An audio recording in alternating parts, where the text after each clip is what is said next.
Welcome to The Explainer. Today, we're diving into a really fascinating legal puzzle.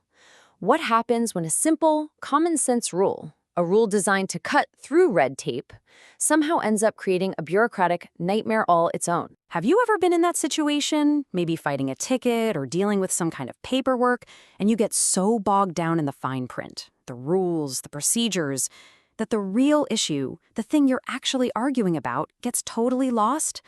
Well, believe it or not, that exact same frustration can happen at the highest levels of a country's justice system. At the heart of this whole story is a classic legal idea: substance versus form.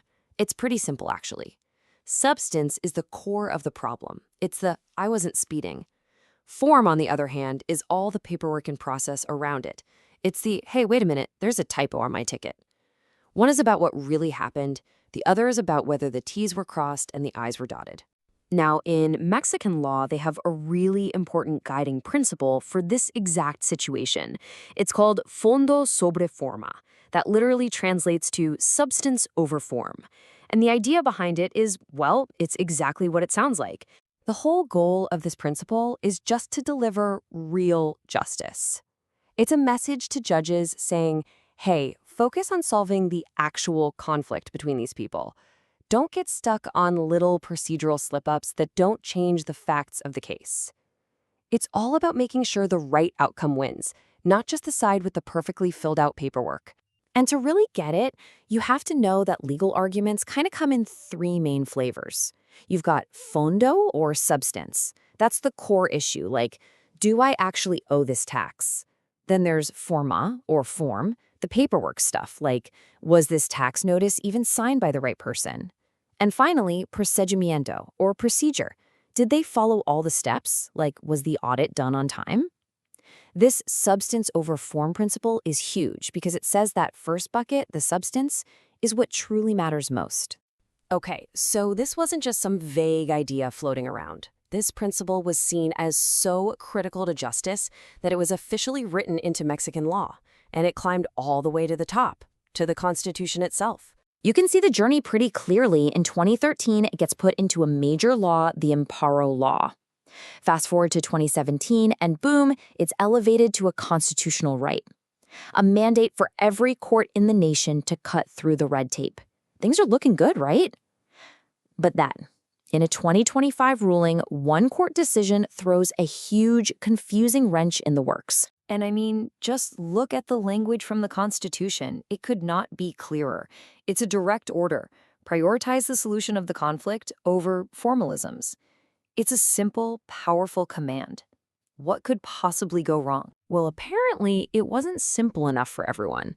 Because in May of 2025, a circuit court took a look at that perfectly clear constitutional command and basically said, you know what this needs? More rules. So instead of just, applying the principle, this court created a brand new 5-step test.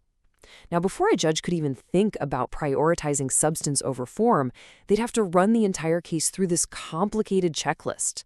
A principle that was designed to simplify justice suddenly got its own layer of bureaucracy.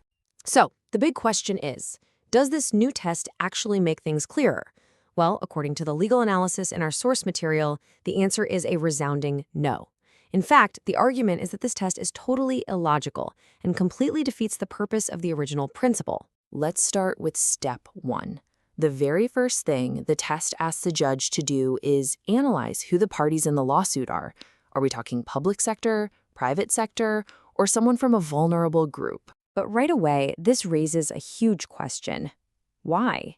Why does it matter who the parties are when you're deciding whether to focus on the main issue or a procedural mistake?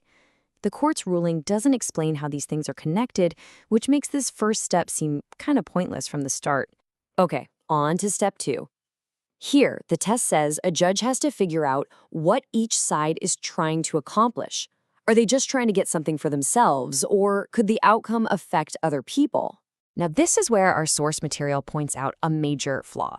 This step mashes two totally separate issues together: the goal of the lawsuit and the type of legal error that happened. I mean, whether someone is fighting for personal gain or for the public good has absolutely nothing to do with whether a legal mistake was about substance or just a simple clerical error. The next two steps, C and D, are even more baffling. They basically tell the judge to check if all the procedural rules and formalities were followed correctly. And here is the beautiful irony. The entire reason you'd even use the substance over form principle is because there was a procedural problem to begin with. In the case that sparked this test, the lawsuit was already invalid because the plaintiff had skipped a required step. So asking a judge to then go and verify all the other procedural steps is just nonsensical. It's like checking the tire pressure on a car that doesn't even have an engine. And for the grand finale, step 5. The test asks the judge to basically predict the future and analyze whether their own ruling could even be realistically carried out.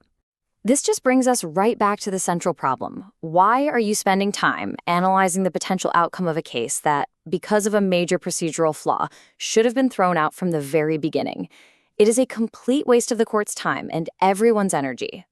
So why are we even talking about this? Why does it matter? It matters because the court invented this bizarre, complicated, illogical test to solve a problem that already had a simple, elegant solution sitting right there in the law books. See, the case should have been decided on a totally different and very well-established rule called the principle of definitiveness. All this rule says is you can't just jump to a big special constitutional lawsuit without trying all the normal legal steps first. The person in the original case hadn't done that. They skipped a step. Case closed, no confusing 5-part test needed at all. And this really gets to the core of the whole argument. The job of the courts is supposed to be making the law easier to understand and apply. This test does the exact opposite. It piles on confusing, unnecessary requirements that the people who wrote the Constitution and the laws never even intended. Now, there is a silver lining here. This convoluted test is not binding law. It's something called a thesis aislata, or an isolated thesis. Basically, it's just the opinion of one court. Other judges around the country do not have to follow it, thank goodness.